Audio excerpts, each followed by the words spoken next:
I'd throw the whole can down the middle. Clang, clang, clang. What's that sound, dear? I don't know. Luigi. Oh, that's just the trash troll. It's fine.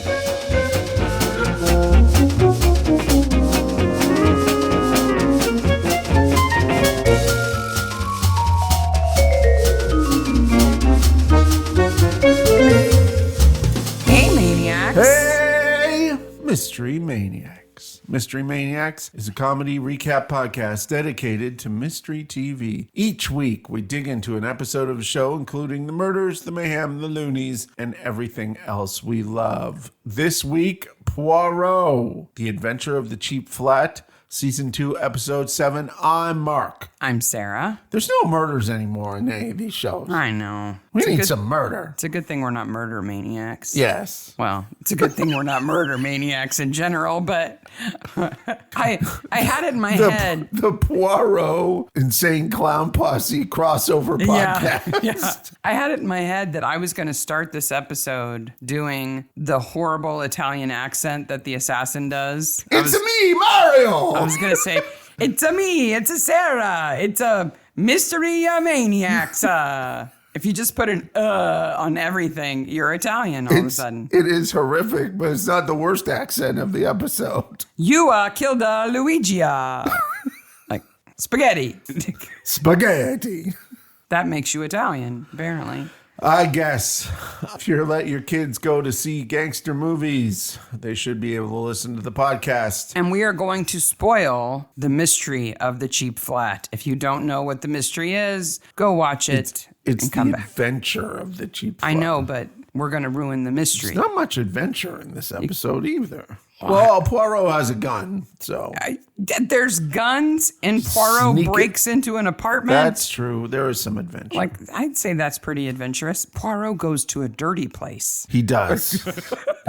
That And alone not fun is dirty. that Dirty, alone dirty. is an adventure. But before we dive into the episode, last week we had a question. Our question was, what hobby have the Lady Barnabys not been involved in that has led to murder? That they should, Yes. and that would then subsequently lead to murder. Yes. Somebody wrote in and said, knitting, duh, why haven't they done that? Yes. Because knitting needles are a great murder weapon. I'm sorry they are. Completely great murder weapon. Unless you're like me and you always use circulars, and then it's a bit tougher. I'd still poke myself. Remember, I cut myself combing my beard the other day. You did. Crochet, it's much tougher to hurt somebody with a crochet needle. Crochet absolutely. hook. Sorry. So what's your answer to that question? Oh, are you ready for my answer? Oh, I'm ready. Well, do you want me to go first? Because my answers aren't great. Yeah, you go first because I'm pretty proud of mine. Okay.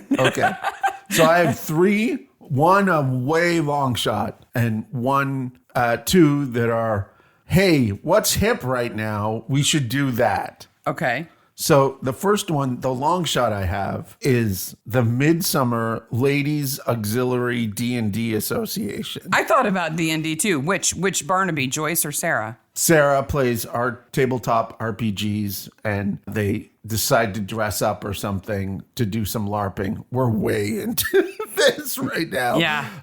And somebody gets killed that way. Or somebody ends up dying the way their characters died in the latest episode of the latest gaming session. Yeah. Like they get a spell cast on them that makes their head explode and then their head actually explodes. Yeah, their head actually explodes or something like that. Then I have two. These are hip things now amongst the kids. Are they artisanal? Sarah Barnaby should do these. No, they're not artisanal. Okay. The first one is the Midsummer Speed Puzzling Association. Putting together jigsaw puzzles? This is apparently a thing. There's national and international championships, and it is indeed a thing, speed puzzling. So. Okay. And then the last one, the thing that is overtaking all of the Midwest amongst people of a certain age. Pickleball. For those of you not in the Midwest and don't know what pickleball is, it's tennis and ping pong mixed for old people. I don't know. It seems like a lot of younger people are playing pickleball now. Yes. It's a thing. So like I hear apartment complexes and retirement homes advertised as having pickleball courts So on site. it's played on a much smaller court. The ball is more bouncy, and it rarely hits the floor, I think. Mm-hmm. You're meant to go racket to racket. Yeah. And it's kind of like badminton without the, wow, that's a light thing that you just hit really hard. Like, there's a little After more. watching badminton in the Olympics, I have a different view of badminton now, so I don't know. Yeah, like the city runs pickleball courts here. So you think Sarah Barnaby should play pickleball and somebody should die? I think that somebody should die in all pickle-related manners of There's death. no pickles involved in pickleball. I know that, but maybe they get But so into pickleball. But if the Brits adopted it, they would certainly involve pickles. Yes. Are you ready for mine? Okay, so hit yours. Mine's Joyce. Okay. Joyce joins an extreme ironing team. Extreme ironing? It's a thing. Are you ready? Okay. Extreme ironing is an extreme sport in which people take ironing boards to remote locations and iron items of clothing. According to the Extreme Ironing Board website, extreme ironing is, quote, the latest danger sport that combines the thrills of extreme outdoor activity with the satisfaction of a well-pressed shirt. Do you have to wear a helmet to do this? You have to wear all kinds of gear. Okay. Joyce doesn't actually do the ironing. Joyce is a steamer greaser, Okay. responsible for making sure everyone's irons have water in them. Yes. For those challenging cotton wrinkles, as well as wielding WD-40 to make sure the ironing boards can be set up and collapsed without shrieking like a Costin cleaning lady. Is this sport, like, could we see this in the Olympics? No. No. Okay. In the episode titled Unfolding Murder, you shouldn't drink while I read this, I'm telling you. No. You're going to spit all over the board. In the episode titled Unfolding Murder, Joyce volunteers to support a cowboy-themed extreme ironing team Okay. named Howdy Pressing to raise money for a mental health charity. Yes, they're called Howdy Pressing. When the lead iron climbs a tower of a medieval church to set a record and doesn't come down again, the detectives find him dead at the top with an iron-shaped burn on his face. Oh. George attends the scene and calls the death ironic. Thank you very much. That's amazing. That's fantastic and much better than my crazy speed puzzling and pickleball. I'm very proud of Howdy Pressing, Howdy the cowboy-themed extreme ironing team. Okay.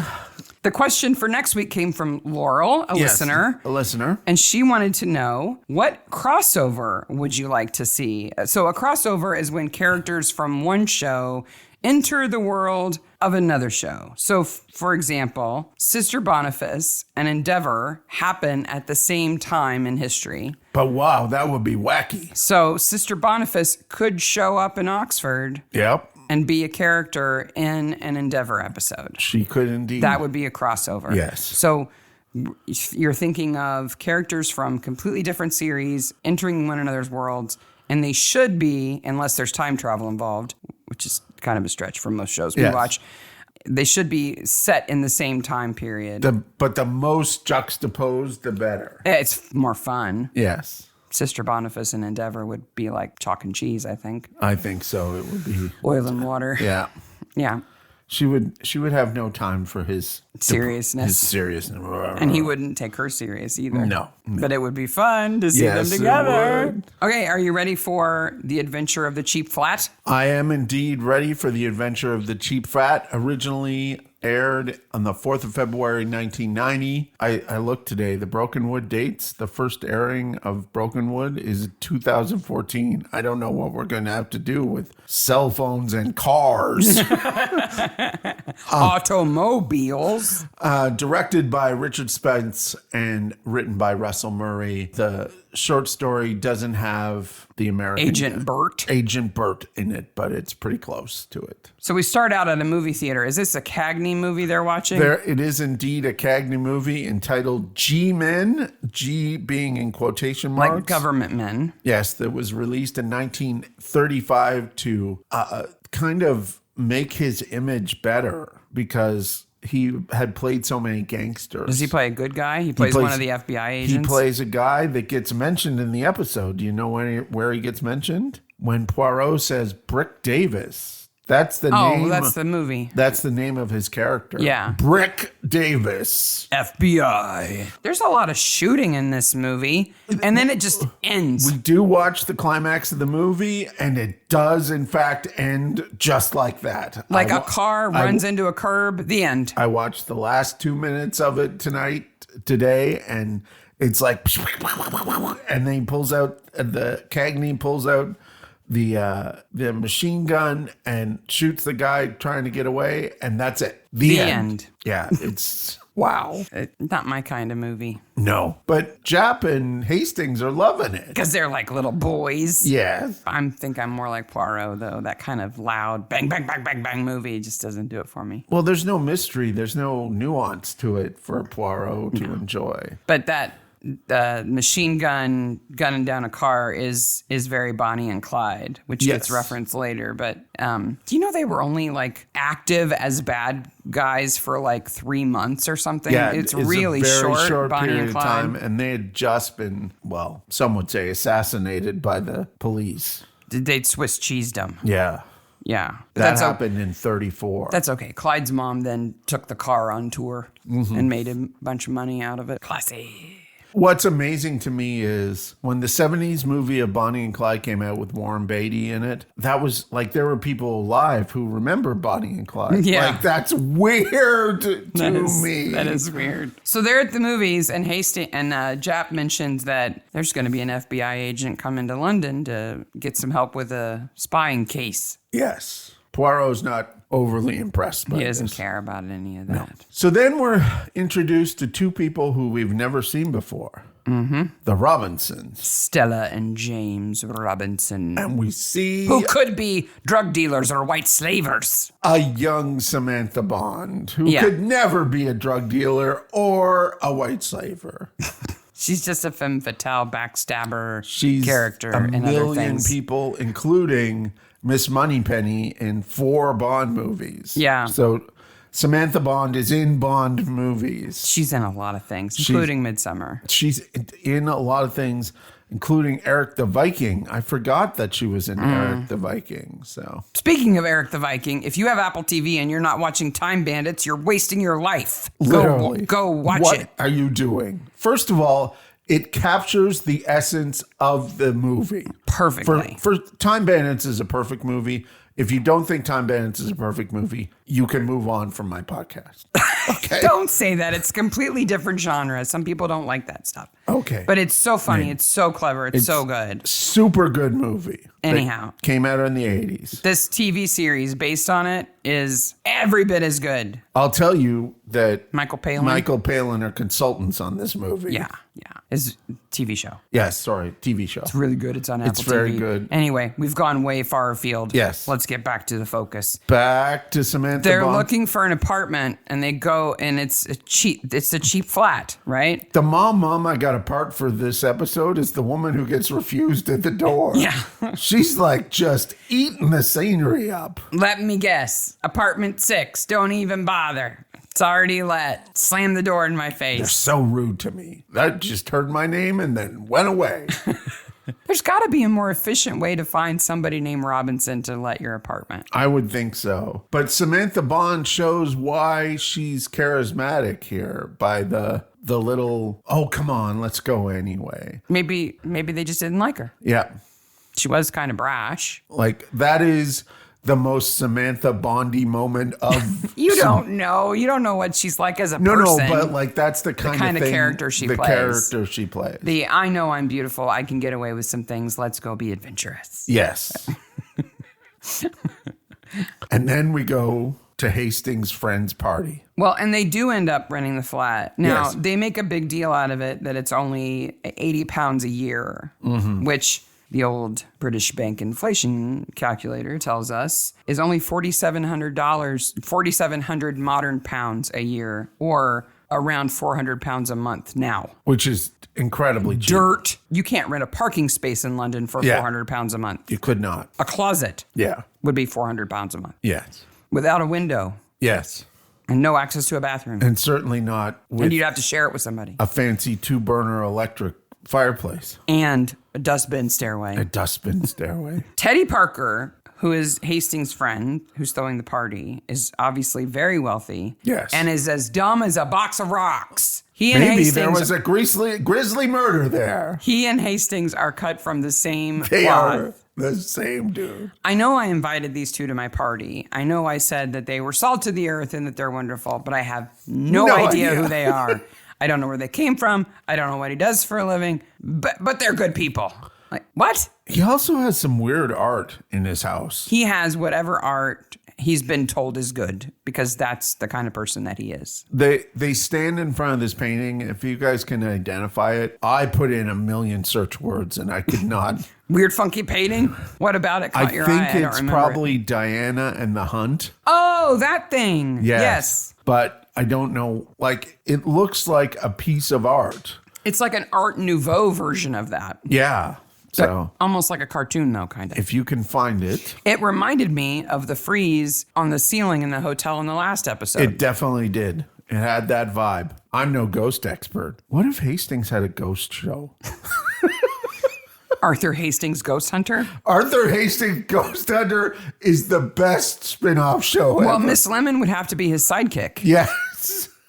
She'd have to pretend to be a sidekick and hold the seance while he stood there ready to pounce. But I have this weird idea that all the auxiliary characters of Agatha Christie get together and solve crimes as a crime-solving Like when they're not on camera, they're off doing other things? Yes. Is that what you're saying? So like the lady from the Triangle of Rhodes and Miss Hastings and Miss Lemon and all these people. All of Miss Marple's maids. Yes, all Miss Marple's maids. And I just think that would make a fascinating book. Write a letter to Anthony Horowitz and let him know. Oh, okay, I'll do that. He's in my Rolodex, whatever that is. You mean Miss Lemon's filing cabinet? Yes. Hastings does give smart explanations. He says Yes. either they went to the wrong door, like the lady before them went to the wrong apartment, and of course they turned her away, or they didn't like the look of her. And Hastings is indeed tactful here. He is, because what he wants to say is, obviously you've been ripped off and you just don't know it yet, and it's probably going to be horrible. But anyway. But he doesn't know this people like his friend. Doesn't know them either. Yeah, but he doesn't want to say that, which is insightful and thoughtful, which, that's Hastings. You don't hear Dame much in shows anymore. No, unless you're talking about like Judi Dench. I guess so. Dame. So let's talk Judy. about Federal Agent Burt.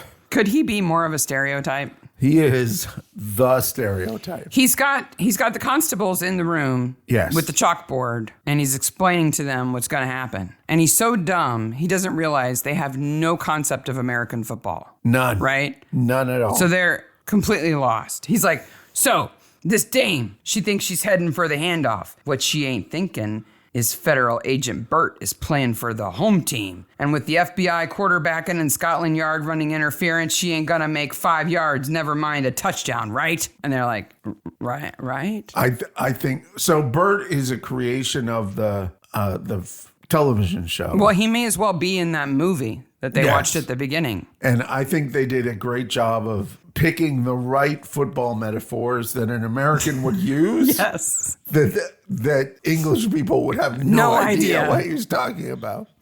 He says that Poirot is a gumshoe of distinction. Yes. Yeah, and Al Capone's running for president. Yeah. That's a running theme that Poirot gets dismissed as a PI by Yes. outsiders. That his was it in the last episode that his office must be above a dry cleaner or chip something? shop. Chip shop. Yeah. That's what, like, Jap is aware that a lot of private investigators are Shady. shady. Yeah. Which is, like, private investigation as a business has a wide range of clientele and business. And part of that is always going to be shady because they're investigating people. Yeah. Privately. Yes. So I don't actually think that private investigators are shady people. They are by default employed in finding information that people don't want them to find. Which immediately sets people off, whether or not they're the nicest human beings ever. Yeah.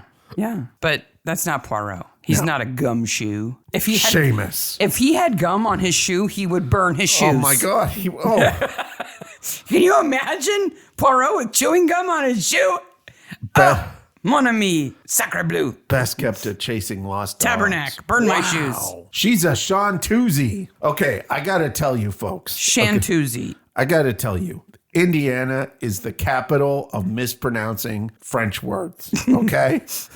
For example, we have such place names as Versailles, which is Versailles, and Milan. Milan, which is Milan. Yeah, we got a couple of those. Also, when you come in the house, you come in the foyer. Yeah, it's a foyer. It's a foyer. No, it's a foyer. It is devastating coming from Canada to hear the mispronunciation of French words. Is Chantuzy an actual French word? Chanteuse is a woman singer. Well, but it has an E on the end, so he says Chantuzy. A Chantuzy is also a 1980s Australian pop band. Oh, Chantuzy. That had no hits that ever made the American charts. They did not make the Australian invasion like In Excess and Men at Work. And no, they're no Midnight Bananarama, Oil. I can tell you that. Who were not Australian, I know, but they were a girl band of the same time period. Yes. Chantuzy was not as successful. So then poor Jap.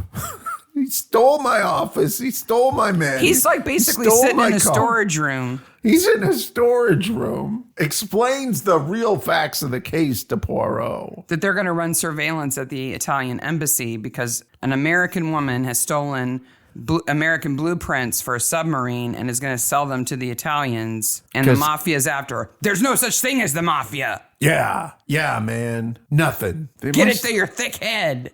I'm Bert. And I love how Jap's like, O'Brien's expecting you in records. In records. Go on down. Whatever. I got this all fixed up for you. Because Jap is unfailingly a friend to Poirot and Hastings. Well, he knows how they're a team. How useful Poirot actually is. And he's not going to be dazzled by the bright and shiny of an FBI agent and his football euphemisms. No. I am obsessed with the records office. The records office is fantastic. It's almost as good as the forensics lab. Yes. That they show in one of the episodes where there's like bubbling steam and beakers and stuff. In the records office, there's files to the ceiling and all of these boffins wearing their little coats bustling around. I'm like, this entire room and all these people are now replaced by a box on a desk. Yeah. But I want to know, what does Poirot's file look like? Remember, he has been arrested. Yes, he has been arrested. He has to have some kind of file. Some kind of file. But among the Robinsons that he But this is no research dungeon. No, but among the Robinsons whose file he was able to find are somebody who threw rocks. At a train. You kept a file for that? They came to our school to tell us not to throw rocks at trains. But they're just giving you ideas at that point then. Exactly. Telling kids not to do something. I just think there must be fascinating files in that room. Like, I want an interview with O'Brien, the records boffin. I also want to see the file on the nightclub owner. Oh, yeah. Because he's got some stuff. Yeah. Bernie Cole. Bernie Cole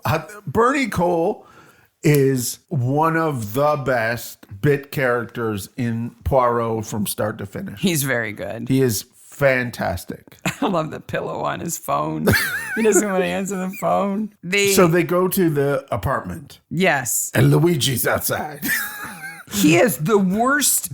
It's me hiding in the shadows. Assassin spy in the middle of the day wearing a black leather trench coat and black leather gloves that go down. The trench coat goes down to his ankles. Like he should have a sash that says Mr. Assassin. 1936. I am not an Italian. I'm not an assassin.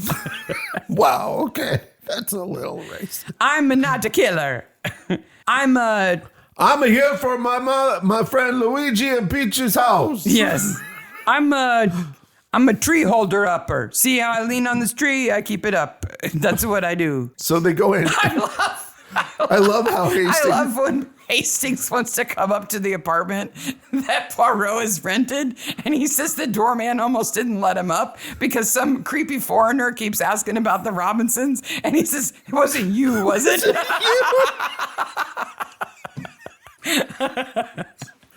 I love how in this scene, though, that Hastings has no idea what's going on. Why they're looking at this apartment. Why are you renting a flat? Who are these people? What is going on?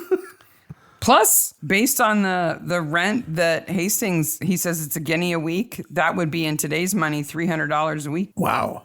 That's a lot. Actually, it's not. If you think about $1,200 a month for rent, that's pretty cheap. Still, yeah. It's pretty cheap.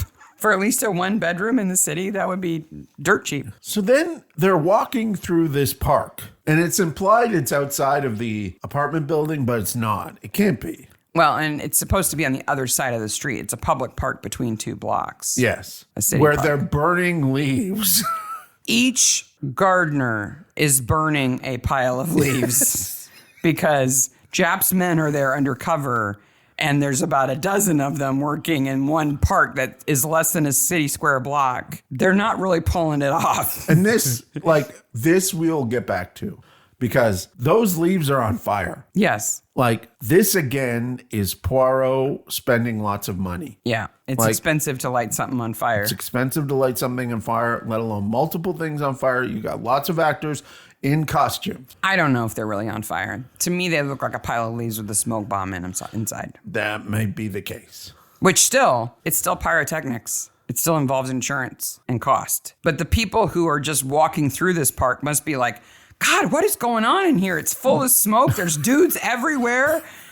The leaves are still on the ground. It's not like they're actually raking anything. This used to be a nice place. It's not anymore. And what they do is they find Jap in the truck. Get in here. But then he hangs out the back and looks both directions. Like who is going to be fooled by that? It's an ironmonger's truck. Okay, yes. Maybe, right? Yeah. But he opens the door and he lets them in, and Poirot is not discreet looking, okay? Nobody is going to miss him. And then Jap hangs out the back and looks around. Yeah, it's bad. And Bert's in there. I just think of Bert's fat butt sitting on one side of the truck and the whole truck like leaning that direction. Going up and down.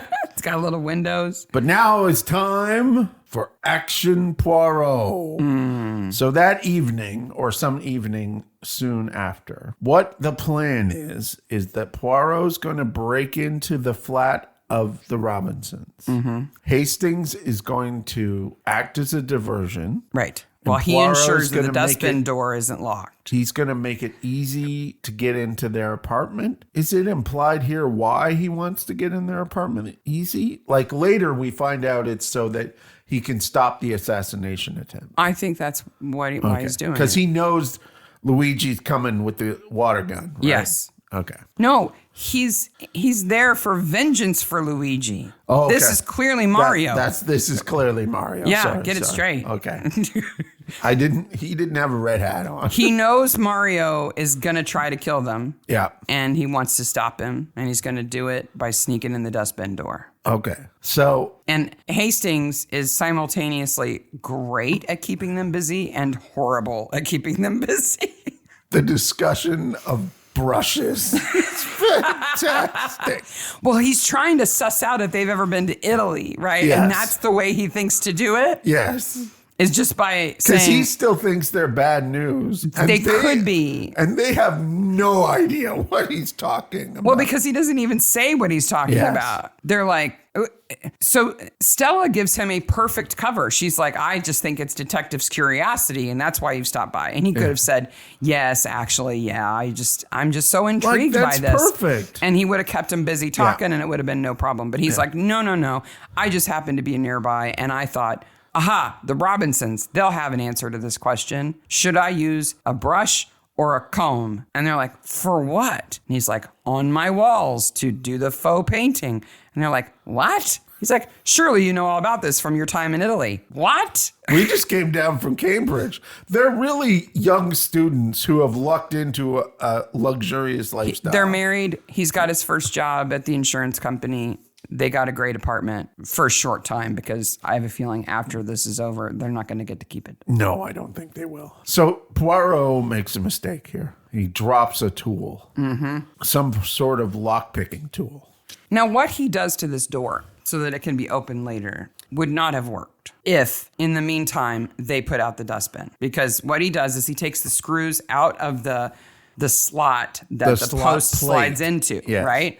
And if they had opened it, it would have fallen off. It would have fallen off. And I would suspect that he's a enterprising young man. He could screw in the fix for that. I think so. He could have put 2 screws back in. Of course, later they do have a workman put the table back on the wall. Yes. Well, it has pomegranates on it. But Poirot escapes because Hastings goes in and sees what the problem is.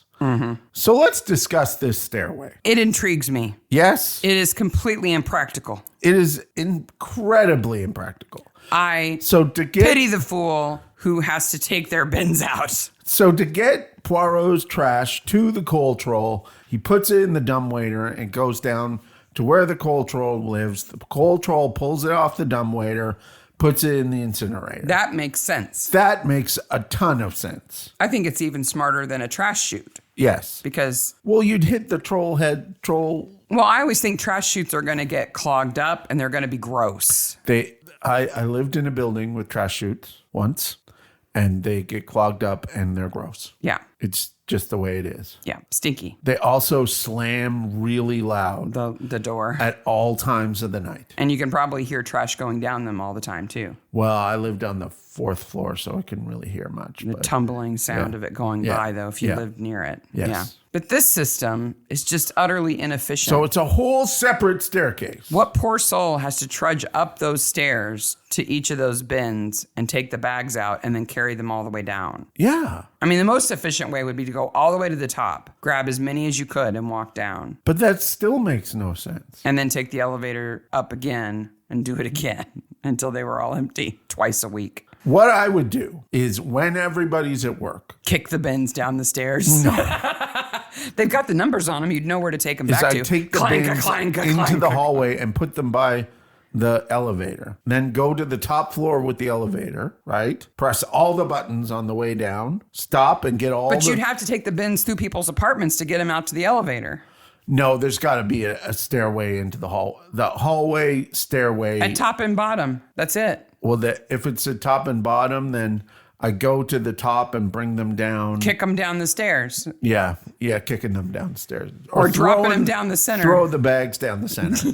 I'd throw the whole can down the middle. Clang, clang, clang. What's that sound, dear? I don't know. Luigi. Oh, that's just the trash troll. It's fine. It's just the Italian assassin after the stereotype out in the stairway. And while they're in the ironmonger's truck. Plus, okay. Never mind the fact that this is an incredibly easily, like if you have anyone nefarious in your building, they're going through all your stuff. Oh yeah, they're in your apartment lickety split. It'd be too easy just to kick a door. Like it would be so easy to kick that door in and then fix it on the way out. Mm-hmm. Well, I don't know. You couldn't fix it on your way out. I don't know. I don't have one of those key things. Whatever tool Poirot has. While they're in the ironmonger truck, Bert says that Romero is going to go on the lamb. Yes. Spell lamb. L-A-M-B. It's not. Oh, it's not. It's L-A-M. The lamb. I don't know what I thought that meant. I know it means on the run. Yeah. Right? Yeah. But in my head, it was on the L-A-M-B. Yeah. On like the lamb. I just said. Like. You're a but I don't lamb know. That's run off from the rest of the family. Yeah. Taking off, running away, and you got to go after him. And like lost lamb is a Christian theology, mythology thing. Yeah, story goes way, way back, right? No, it's L-A-M. Okay. And it's actually in reference to a Norse word that means to beat people. So you're on a beating spree? No. Like in English, it goes back to the 1500s. Wow. To lamb means to beat or thrash. So you could lamb a rug outside. Mm-hmm. Lambasted, I bet you comes from that. It does. It comes from the same word. But then school kids started using lambing as slang. Okay. So you'd catch 2 kids on the schoolyard lambing out, which meant they were fighting. Fighting, okay. Fight. And if you got caught, You ran and you were on the lam. You were on the lam then. And that's where it comes from. Wow. That's interesting. It is. I would have thought it had something to do with lambs. I never even questioned that it would have a bee on it. No. And when I saw that it didn't, I'm like, what? Yeah. Where does that come from then? I kind of like it as a verb, though. Lambing somebody. Yeah. Lambing out. Poirot's been on the phone to 14 different nightclubs. Hello, this is Hercule Poirot. Do you have a chanteuse? A chanteuse? A chanteuse? The black cat won't answer their phone. I can understand why he was calling around. Much easier than going there. That makes sense. And it makes sense that this is her skill, so that she would return to that job. I mean, there's not a lot of other things you can do. It does if you're make a singer, sense. right? Yeah. I mean, she could be giving voice lessons or something. Yes. Cole obviously owes some money to people. Yes. And is not willing to answer the phone. Bernie Cole. Now, why He's the king of clubs. Did you get that? Yeah. Now, why his debtors don't come to his office because they clearly know right where he is. Why they call him instead, I don't understand. So Poirot asks if Elsa Hart is here after going down the worst hallway ever. The sidewalk. There's a streetwalker outside. Yes. Like a sex worker person. This is not a nightclub. Getting threatened by a pimp and everything. Yeah, it is. Do you have to go through that door to get in, you think? I think Is so. that the door? Yes. Like you have to knock to go in there every time? Sometimes nightclubs are like that in television shows. I guess. Not in reality. I mean, even the street, there's like trash on the street.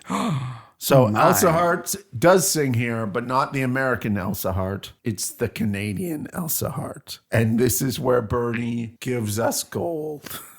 Like those Dion quintuplets. So how much do you know about the Dion quintuplets? They were Canadian quintuplets, and they were very famous. So they're born in their time. 1934. They were just born. Just born. And it was a huge thing. And the place where they come from in Ontario is tiny, right? Just this little town. Now, the woman who gave birth to them had she thought she was having twins. There was no way to know back then. So she had no idea that she was having 5 children. 1 baby, 2 babies. Oh, wait. Yeah. 3 babies. 3 babies, 4 babies, 5 babies. They're all French and they're all female. Now, it's really a sad story since all of them, well, first of all, they all survived to adulthood. There's actually 3 of them, 2 of them still alive, which is amazing. They're in their 90s. But the family was completely overwhelmed. The town was completely overwhelmed. No one was prepared for this at all. The Red Cross took care of things for the first year. They built them a hospital, and well, they must have been tiny. They must have needed help when they were and babies. tiny, and they needed. But then the press came. Never mind. Even if they had been healthy, 5 babies would have been overwhelming for anybody. But then you got the press. They were preemies. They were poor people to begin with. It's a mess. I just had 3, and it was crazy, and we were prepared. And the government stepped in. The Ontario government stepped in 1935.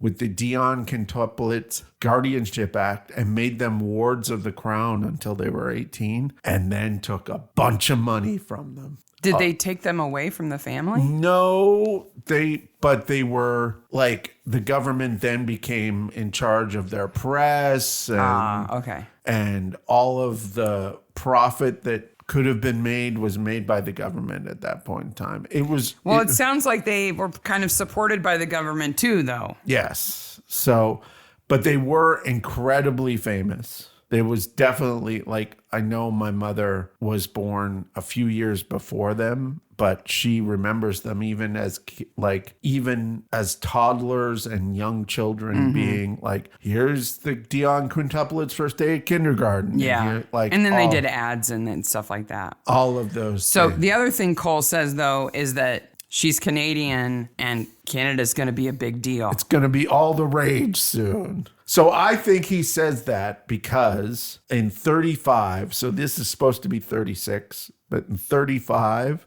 was really the first time that Canada had legislation to make it its own country. In the same way that Hawaii and Alaska were really popular in the 50s because they had just joined the States.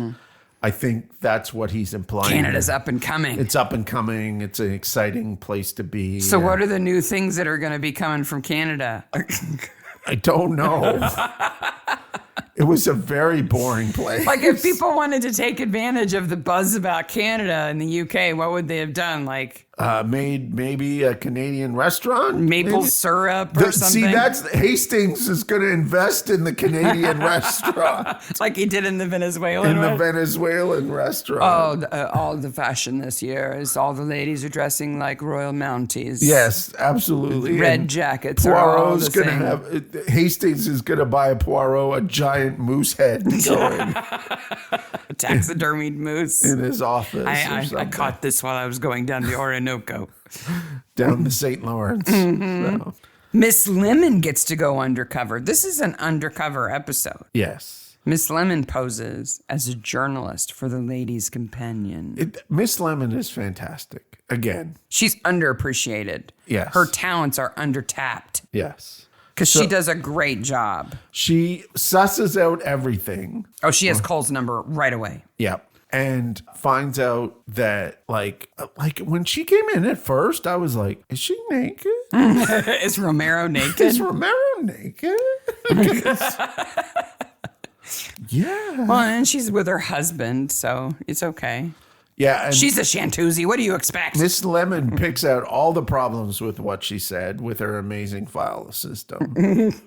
Okay, I need to understand this, all right? Yep. So Miss Lemon sees some sheet music in Romero's dressing room, and Miss Lemon knows that that's an American song and that it's not available via sheet music outside of the U.S. at that time. To which I'm like, do people not have luggages on planes and boats?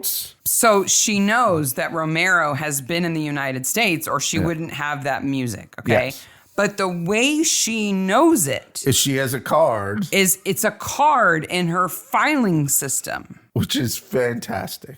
I thought until this moment, her filing system was only related to his cases. But no, apparently it has other stuff. So she's just filing away facts that she thinks might be useful? What else is she filing? Like the names and numbers of all the important doormen across the... Maybe. Which drugstores sell arsenic without making you sign the poison book? Where you can buy weed killer. I thought you were just going to say weed. Miss Lemon knows where to, you know. It was all the rage. Yep. Canadian. Then there's more guns. I can't believe Hastings is loading a gun. And then Poirot takes it from him. It's so serious. So Poirot... It's weird because we watch so many TV shows, so many movies where guns are completely common. You see them all the time. But to see them in this universe, especially in the hands of Poirot or Hastings, who were both military, both in war. Yeah. They would have absolutely Poirot was a policeman. It's like you forget, you see this all the time with the Jeremy Brett Sherlock Holmes, where they're like, do you have your gun? Mm-hmm. And you're like, oh yeah, Sherlock Holmes had guns in it. Yeah. Like a lot of guns. It's just, it's like scarier because it's Poirot and there's a gun. Yeah. You know? Definitely. But Hastings clearly knows how to handle it. The way he carries it is very careful. But when Poirot's like, psst, hand it to me, you're like, oh, Poirot's going to have a gun? Yes. Yeah, and within 20 seconds, Mario has not only his knife, but the gun as well and takes off. Like no problem. Well, I think, and letting us into later on, he lets him have the gun. Mm-hmm. He knows what's going to happen. And Mario's too stupid to see if it's loaded. I mean, it's only like an hour later that he tries to use it against them. But like, you're an assassin. Check your equipment, dude. He's a bad assassin. He's a bad assassin. I'm a Mario. Speaking of Hastings in the military, when he's talking to the Robinsons to distract them, he says the only decorating he ever did was creosoting a trench in France. Yes. Like, He's got a bucket of tar brushing the sides of a trench in France. Well, you did that so they didn't fall in. I know, but that's the closest he's ever come to decorating. Speaking of decorating, we must speak of the New York flashback. Oh, I was kind of blocking that out. When Poirot tells the story of how Romero got the blueprints? Yes, and I have in my notes, wow, those are some sets. This is the death of Luigi. So they are doing some sort of abstract theatrical presentation of New York here, right? Yeah. It's not real New York. It's not? And they fooled me. It's not real outside. With the cars that drive 2 feet and stop again? Yes. I got lost in it because I was like, there's a disco ball in this nightclub. Mm-hmm. When did disco balls first appear? And actually, they appeared in nightclubs in the 20s in Germany. I can believe that. Paris. Yeah. I bet you the Moulin Rouge had a disco ball. I would assume so. First seen in film in 1927. And a company in Louisville, Kentucky, believe that they have the patent for it, but everyone laughs at them because they think they have the patent for it. What are you going to do about it? Yeah, like, dude. Take off those disco ball earrings. I own the patent for those. Yes, but disco balls, famous in the 1970s and 80s. And here's the question, though. Disco as a term comes from discotheque, which is dance hall, which is German. Okay. So then disco dancing is a reference to discotheque where the ball was originated. Yep. Okay. I would say they probably weren't called disco balls to the 70s. They're mirror balls. Yeah, mirror balls. All of this that Poirot says is complete conjecture. No, I think it's based on news reports. As much as he can, but there's a little bit like the seduction and her husband and stuff like that. And they have fun with it. And she pretends to be named Robinson, but she knows the assassin is out to get them, right? Mm-hmm. So therefore, she only wants to rent to somebody named Robinson. Which is, it's dumb. It's dumb. I'm sorry. It is. They should have just left London. Yeah, they should have just left London. Poirot's a bit 0070 in the apartment when they're waiting for him to pick the lock. And and he comes in with the stiletto knife. It's Action Poirot. We've seen Action Hastings, but not. He's also Action Poirot in the dressing room when they're confronting Mario, the assassin, and he steps in front of Romero. Yep. And knowing that the assassin has a gun, he would have been surprised if the assassin had reloaded it. Because he pulls the trigger several times. Jap takes Bert's gun. He does. And then hands it off to some constable. Here, hold this weapon. You thought you could kill a Luigi. No. And get away with it. I'm an assassin. So Poirot explains everything. I got the hat and everything. Yep. Luigi busts in. This is a charade. Shantuzi charade. And Poirot's about to get shot, but he has unloaded the gun and has the bullets in his hands still. He's so proud of him. No, they were in his pocket. He pulls them out. Yeah. And then Cole, the nightclub owner, who does a weird thing with the pickup. He does the worst thing in the episode. He picks his teeth with a toothpick and then he puts it back in the container of toothpicks. He is awful. The assassin should take him out for doing that. That is disgusting. I saw that and I'm like, did he just do that? And that was clearly not in the script. That is that actor doing a great job. He is Cole. He is. The king of clubs. Like, you call that dude's house now and he doesn't answer. Do you think, like, off the set, he was smarmy? Like, he was method acting? Well, and he does that great thing where he switches sides immediately. Oh, yeah, he's a rat. And everyone's okay with it. Because he's a rat. They know exactly who he is. Yeah. So they tell the Robinsons that it was just a gang of thieves. Yeah, they lie to the Robinsons. I understand why. They can't involve them. They can't involve them in international espionage. There's no way to run a country without guns. Dude, you have no idea. 1990 was a gun-free paradise compared to the U.S. now. There are no dead bodies, so we have no best Poirot corpse. fixes the pomegranates. Obviously. He doesn't fix them well enough, though. They're not perfect. They're better than they were. And we should check for fingerprints from this thing. It's, again, Hastings and Japp screwing with Poirot. Yeah. I don't think the Robinsons are going to be able to stay. No, I don't think Maybe so. through the end of the lease. No. So Maybe by then they can afford it. Carla goes to jail. Her wife goes to jail. Her husband goes to jail. Mario goes to jail. Well, Mario might be extradited back to the U.S. There could be a whole nother episode of FBI agent Bert and Mario on the boat. Oh, I wouldn't watch that. No. No. It would be boring and bad accents would abound. However, I have a horrible movie for you. Okay, lay it on me. This movie has William Hootkins in it, who plays FBI agent Bert. Now, FBI agent Bert, I would say most famously known for his 1977 appearance in A New Hope. Star Wars. As Porkins. Red 6. Red 6. He's one of the rebel pilots. Which is just mean. To call him Porkins? Yes. Because he's always been a bigger guy. Yeah. But one of the many fat shaming all the way back then. Mystery Maniacs Star Wars crossovers. Oh, yeah. Yep. Okay, so he's in this movie. It's a 1999 movie. Okay. It stars Casper Van Dien, Michael York, and Michael Ironside. Oh, wow. Classic 90s actors. Michael York, way over the hill, thinks he's better looking than he is at that point. Michael Ironside's making a name for himself out of Canada. Got all of his scars on his face. All the scars on his face. Casper Van Dien coming up. The tagline for this movie, Revelation foretold it, the end has begun. Oh, I think I've seen this. Would you like to hear the summary? Yes, please. A rabbi in Jerusalem develops software that can unlock prophecies in the Torah. Oh, yes. He's murdered and the software is stolen. A powerful man uses it to gain world domination. Yes. What is this? The something code, maybe?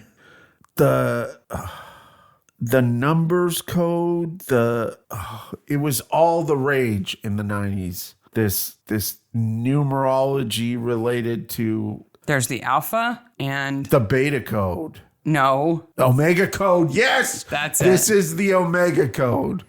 I believe I've seen this on videotape, not in the theater. I did not. The software visualizations they do make lines of Hebrew look like twisted DNA. Oh. But they're in ASCII, on a green monitor. I think I saw this not on videotape. I don't think I expressed any money to purchase this item. I think I saw this probably as on a TV pay-per-view pay channel in Canada. That would be a movie channel like HBO. My favorite review for this that I read on IMDb. I would highly recommend seeing this movie. After viewing it, you will be able to walk out of every other bad movie ever saying, at least it wasn't the Omega code. I think we get half credit for that one because I had to give you a hint. Yeah, you had to. But you've clearly seen it. Definitely seen it. And Michael Ironside's famous overactor, absolutely famous overactor, Casper Diem or Van Dien. Van Dien, I'm a pretty boy, not an actor. Mm-hmm. I like Michael York. I always have liked Michael York. But he's a very British bad guy actor. But he's a British bad guy actor. Half a point. Yep. All right. We are off next week because it's the beginning of school. Yes. And there's a comic convention here in Bloomington. But on September 2nd, we will be back with The Kidnapped Prime Minister. Oh, driving around at night. We've only got 2 more There's Poirots to go. trains and driving and nighttime and prime ministers and shots. And more secret agent. It's very secret agent. MI5 kind of stuff. And we've just got 2 more Poirots, and then we'll be moving on to Brokenwood. Yes. So get ready. Yes, Get your New Zealand pies warming up. We should order some pies. Yeah, they were good. I want to make it a big thing when we switch. Maybe I should make some pies. Well, you could make some pies, but I could still order. Those pies was really good. We could post a video of us making pies. Well, we could post a video of us making pies. Maybe somebody from New Zealand will send us a recipe for a good pie. Yeah, if you have pie recipes, send them to us. If you have responses to the crossover question, we would love to have them. We'd love to have them. We'll read them out next week. Yep. Well, actually, the week after. Yes. Yeah. But we will return the 2nd of September once all the students are here. Oh, my gosh. The locusts are coming. Yes. Don't call them locusts. They're awesome. Yes. Until then, bye, Maniacs. Bye, Maniacs. Thanks for joining us on the Mystery Maniacs podcast. If you enjoyed our crazy podcast today, don't miss out on future episodes. Follow us on social media for updates, behind-the-scenes content, and exclusive sneak peeks. Subscribe, like, and share to spread the word. Bye, Maniacs. What is that? It's my chair. Don't move that way. Sorry. Okay. I'll try not to make that sound. Sorry, that I made it accidentally. knocking noise. It's the plastic underneath the cushion of the seat. Yeah. In the front, and if I lift my knee, it goes pop up. I have a different chair. Oh, yeah. Mo has my good chair now. Okay. Sorry. Take all that out. Yep.